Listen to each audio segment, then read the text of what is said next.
S ಸ್ನೇಹಿತರೆ, ಎಲ್ರಿಗೂ ನಮಸ್ಕಾರ. ಇವತ್ತಿನ ವಿಶೇಷ ಸಂಚಿಕೆಗೆ ಸ್ವಾಗತ ಸುಸ್ವಾಗತ. ಇವತ್ತು ನಮ್ಮ ಜೊತೆ ಇದ್ದಾರೆ ನಮ್ಮ ಗಿರೀಶ್ ಮಟ್ಟಣ್ಣವರ್ ಸರ್. ಸರ್, ತಮಗೂ ಕೂಡ ಕಾರ್ಯಕ್ರಮಕ್ಕೆ ಸ್ವಾಗತ. ಸರ್, ತಾವು ನಿರಂತರವಾಗಿ ಹೋರಾಟ ಮಾಡ್ಕೊಂತ ಬರ್ತಾ ಇದ್ದೀರಿ, ನಾವು ಕೂಡ ನೋಡ್ತಾನೆ ಬರ್ತಾ ಇದ್ದೇವೆ. ಆದ್ರೆ ಈ ಒಂದು ಬಡ್ಡಿ ವ್ಯವಹಾರ ಅಂತಕ್ಕಂಥದ್ದು, ಈ ಬಡ್ಡಿ ದಂಧೆ ಅನ್ನೋದು ಏನ್ ನಡೀತಾ ಇದೆ, ಅದರಲ್ಲೂ ಪ್ರತ್ಯೇಕವಾಗಿ ಧರ್ಮಸ್ಥಳ ಸಂಘ ಅಂತಕ್ಕಂಥದ್ದು ಏನಿದೆ, ಇದು ನೀವು ಕೂಡ ಅಂದ್ರೆ ಇದೇ ವಿಚಾರಕ್ಕೆ ಅಂತಲ್ಲ ತುಂಬಾ ಕೇಸ್ಗಳನ್ನ ನೀವು ಹೋರಾಟ ಮಾಡ್ತಾ ಬಂದಿದ್ರು ಕೂಡ ಇದು ಮುಗಿಯದ ಅಧ್ಯಾಯ ಆಗಿ ಕಾಡ್ತಾ ಇರತಕ್ಕಂಥದ್ದು. ಸೊ ಅದ್ರ ಬಗ್ಗೆ ಏನ್ ಹೇಳ್ತೀರಿ ಸರ್? ನೋಡಿ, ಈ ಕಳೆದ ಒಂದು 6 ತಿಂಗಳಿನಿಂದ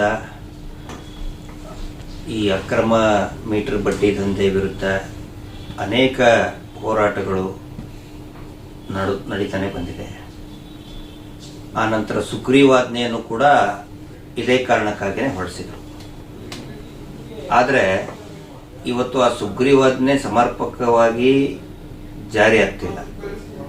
ನೋಡಿ, ಇವತ್ತಿಗೂ ಕೂಡ ನಾನು ನಿನ್ನೆ ಅಟೆಂಡ್ ಮಾಡಿದ ಕೇಸು ಬೆಳಿಗ್ಗೆ 6 ಗಂಟೆಗೆ ಇಲ್ಲೇ ನಮ್ಮ ನೆಲಮಂಗಲ ಹತ್ರ ಮಾದನಾಯಕನಹಳ್ಳಿ, ಬೆಳಿಗ್ಗೆ 6 ಗಂಟೆಗೆ ಪಾಪ ಹೆಣ್ಮಗಳ ಮನೆಗೆ ಹೋಗಿ ಕಾಟ ಕೊಡ್ತಾ ಇದ್ದಾರೆ, ನೀನು ದುಡ್ಡು ಕಟ್ಟು ಅಂತ ಹೇಳಿ.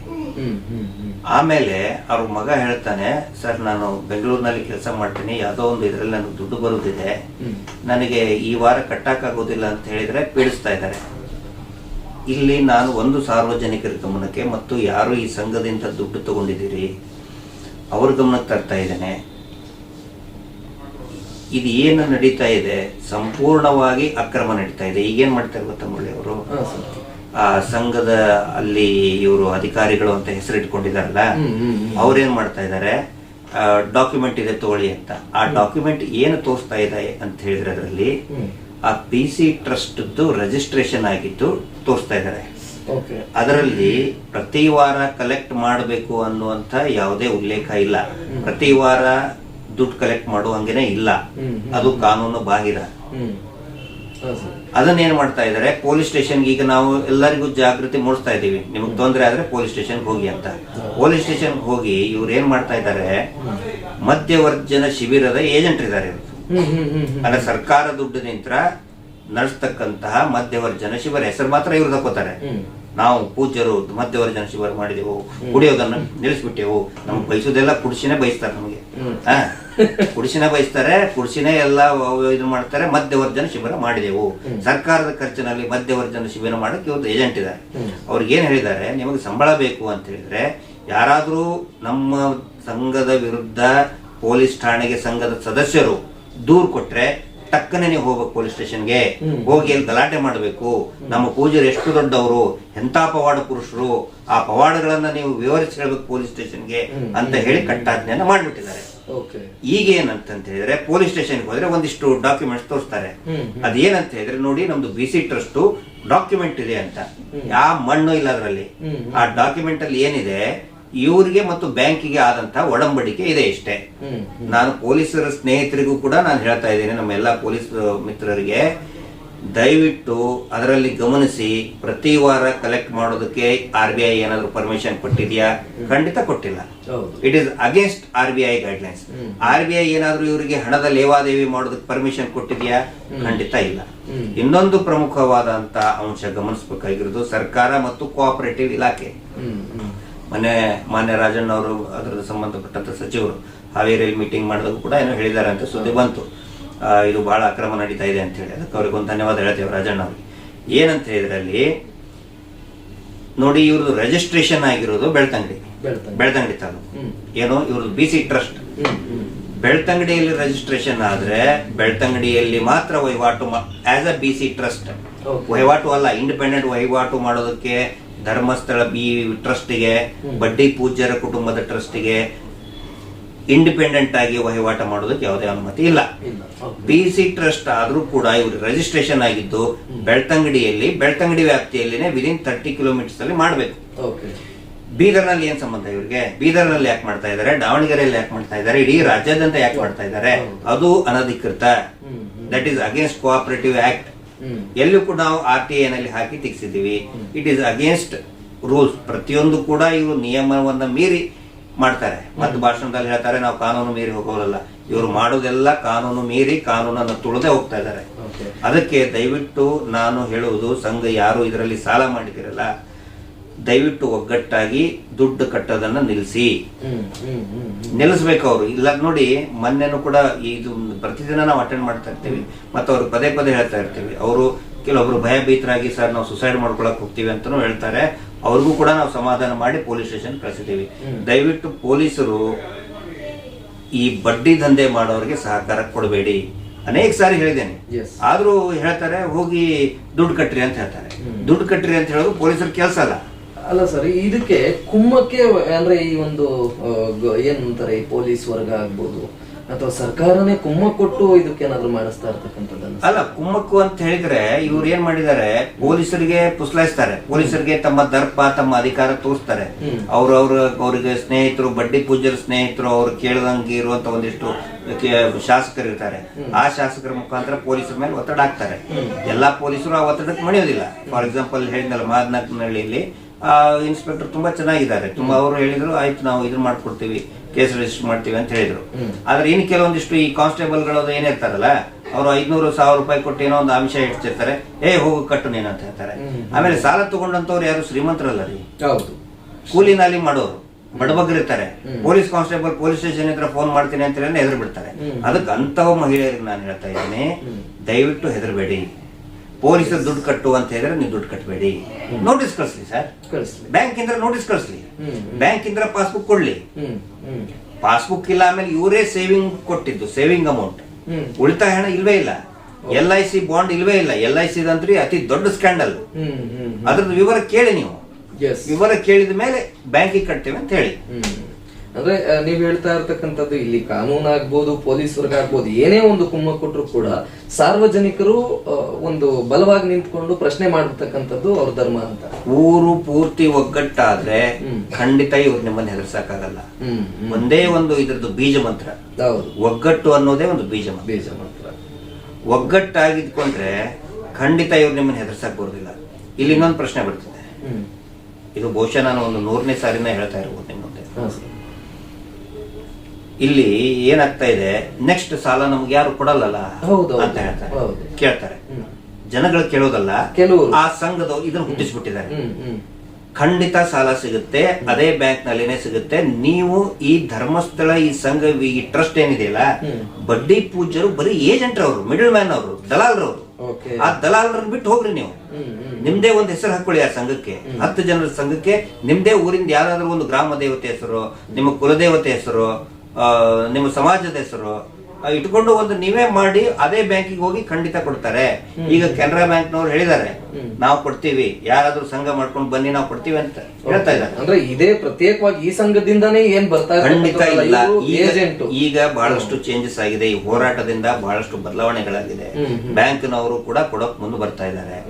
ನೀವಾಗೆ ಇದು ಮಾಡಿ. ಆನಂತರ ನೋಡಿ, ಇನ್ನೊಂದು ನಾನು ಹೇಳ್ತಾ ಇದ್ದೇನೆ, ಇವರು ಏನ್ ಮಾಡ್ತಾರೆ, ಬ್ಯಾಂಕ್ ಇಂದ ನಾವು ನೋಟಿಸ್ ಕಳ್ಸಿದೀವಿ. ಅದರಲ್ಲಿ ಕೇರಳದಲ್ಲಿ ಕಾಸರಗೋಡಿದ ಇನ್ಸಿಡೆನ್ಸ್ ಹೇಳ್ತಾನೆ, 3 ದಿನದ ಹಿಂದೆ ಆ ಬ್ಯಾಂಕ್ ಇಂದ ಒಂದು ನೋಟಿಸ್, ಅಂದ್ರೆ ಇವ್ರ ಒಂದು ನೋಟಿಸ್ ಬಂದಿದೆ, ನೀವು ದುಡ್ಡು ಕಟ್ಟಬೇಕು ಅಂತ. ಅವ್ರು ಏನ್ ಮಾಡಿದ್ದಾರೆ, ಬ್ಯಾಂಕಿಗೆ ಹೋಗಿ ಕೇಳಿದ್ದಾರೆ, ಇದು ನೀವೇ ಕಳ್ಸಿದ್ದ ನೋಟಿಸು ಅಂತ. ಅವ್ರು ಹೇಳ್ತಾರೆ, ಈ ನೋಟಿಸು ನಾವು ಕಳ್ಸಿದ್ದಲ್ಲ, ಆದ್ರೆ ಸೀಲ್ ಮಾತ್ರ ನಮ್ದು ಅಂತ ಹೇಳಿದ್ದಾರೆ. ಅಂದ್ರೆ ಸೀಲ್ ಯಾರು ಹೊಡೆದ್ರು? ಸೀಲ್ ಅವ್ರು ಮಾಡಿದ್ದಲ್ಲ, ಬಟ್ ಸೀಲ್ ಅವ್ರದ್ದು. ಫ್ರಾಡ್ ಅಲ್ವಾ ಇದು? ಅಂದ್ರೆ ಸೀಲ್ನೇ ಫೋರ್ಜರಿ ಮಾಡತಕ್ಕಂಥದ್ದು. ಬ್ಯಾಂಕಿನವರು ಕಳ್ಸಿಲ್ಲ, ಕಳ್ಸಕ್ಕಾಗುದಿಲ್ಲ. 108 ಸ್ಕ್ಯಾಂಡಲ್ ಇದೆ, ಅವ್ರು ಕಳ್ಸೋದಿಲ್ಲ ಬ್ಯಾಂಕ್. ಅದಕ್ಕೆ ಯಾರಾದ್ರೂ ಆತರ ನೋಟಿಸ್ ಕಳ್ಸಿದ್ರೆ ಭಯ ಬೀಳಬೇಕು.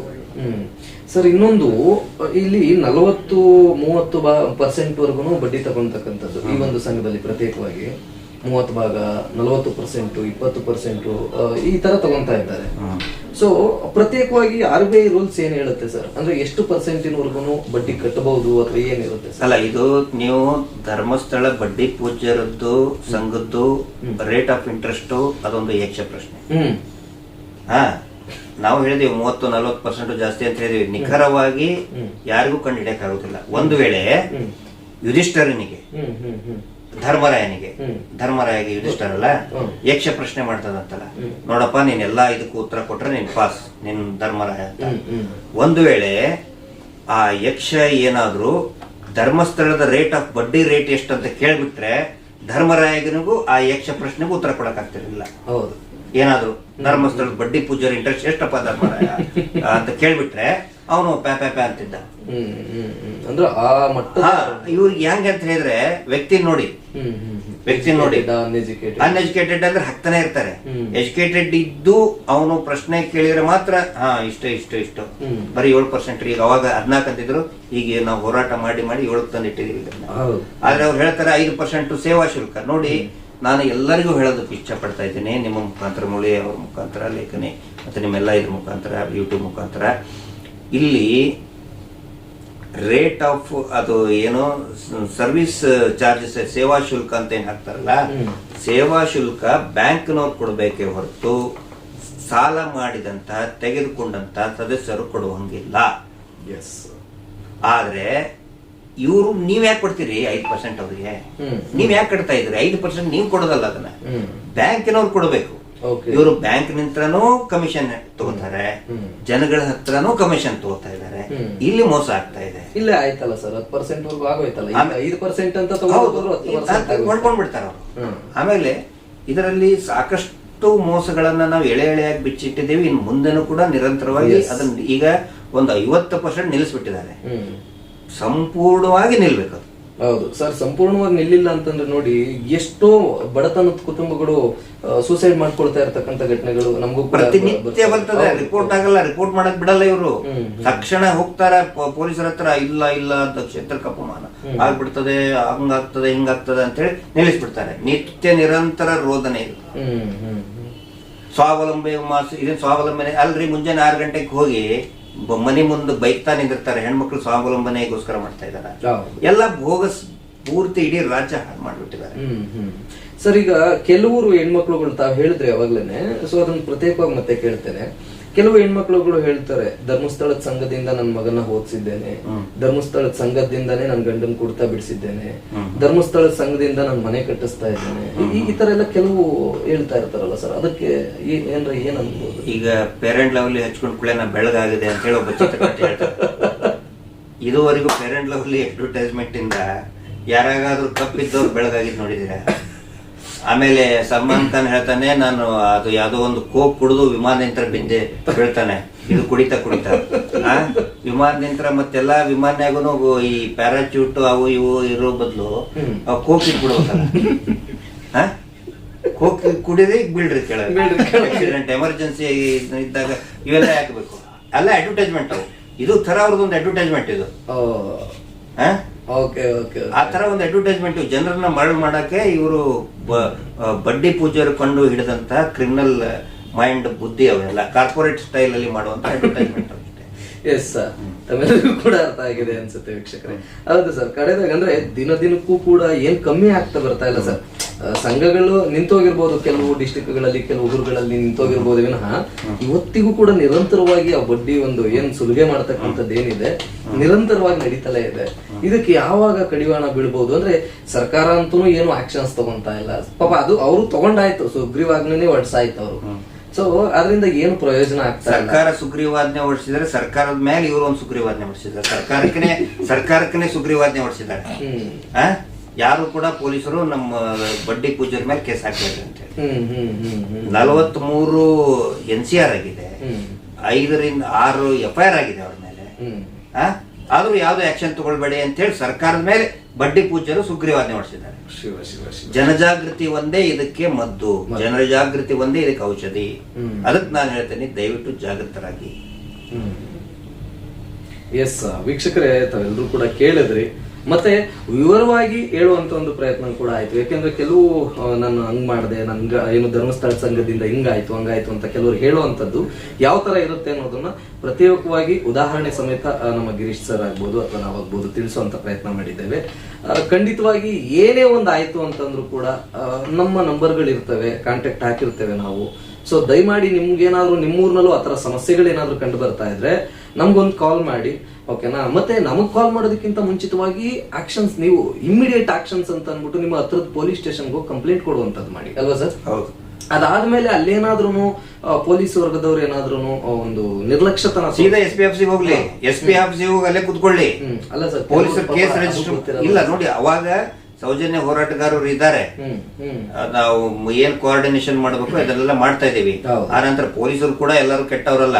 Yes. ಅವ್ರ ಪೊಲೀಸರಿಗೆ ಏನಾಗಿದೆ ಈಗ ಇದು ಸರಿನೋ ತಪ್ಪು ಡಾಕ್ಯುಮೆಂಟ್ಸ್ ವೆರಿಫೈ ಮಾಡಕ್ಕೆ ಅದಕ್ಕೆ ನಾನು ಹೇಳ್ತಾ ಇದ್ದೇನೆ ಪೊಲೀಸರಿಗೂ ಕೂಡ ದಯವಿಟ್ಟು ವೆರಿಫೈ ಮಾಡಿ ಎಕ್ಸ್ಪರ್ಟಿಗೆ ಕಳಿಸಿರಿ, ಬ್ಯಾಂಕ್ನವ್ರು ಕಳಿಸ್ರಿ ಅದನ್ನ, ಆಮೇಲೆ ನಿರ್ಧಾರ ತಗೊಳ್ಳಿ ನೀವು ಯಾವ್ದು ಸರಿ ತಪ್ಪು ಅಂತ ಹೇಳಿ. ಹೌದು, ಎಸ್ ಅಷ್ಟೇ. ಆತರ ಏನಾದ್ರೂ ಪೊಲೀಸ್ನವರು ಕೂಡ ನಿರ್ಲಕ್ಷ್ಯತನ ತೋರಿಸ್ತಾ ಇದ್ದಾರೆ ಅಂದಾಗ ಕೆಳಗಡೆ ಕಾಂಟ್ಯಾಕ್ಟ್ ನಂಬರ್ನ ಹಾಕಿರ್ತೇವೆ.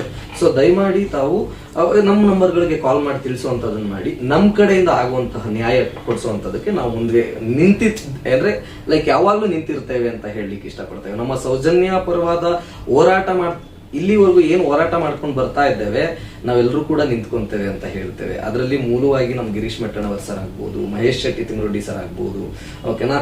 ಏನ್ ನಮ್ಮ ಸೌಜನ್ಯ ಪ್ರಕರಣದಲ್ಲಿ ನಿಂತಿರ್ತಕ್ಕಂಥದ್ದು ಏನಂತಾರೆ ಬೇರಾಗಿ ಇವತ್ತು ದೊಡ್ಡ ಮರವಾಗಿ ನಿಂತಿರ್ತಕ್ಕಂಥವ್ರು ಯಾರ್ಯಾರೆಲ್ಲ ಇದ್ದಾರೆ ನಾವೆಲ್ಲರೂ ಕೂಡ ಸಾಥ್ ಕೊಟ್ಟೆ ಕೊಡ್ತಾರೆ. ನಾವು ನಿಮ್ ಜೊತೆಗಿದ್ದೇ ಇರ್ತೇವೆ ಅಂತ. ಏನ್ ಸರ್? ಖಂಡಿತ. ಎಸ್.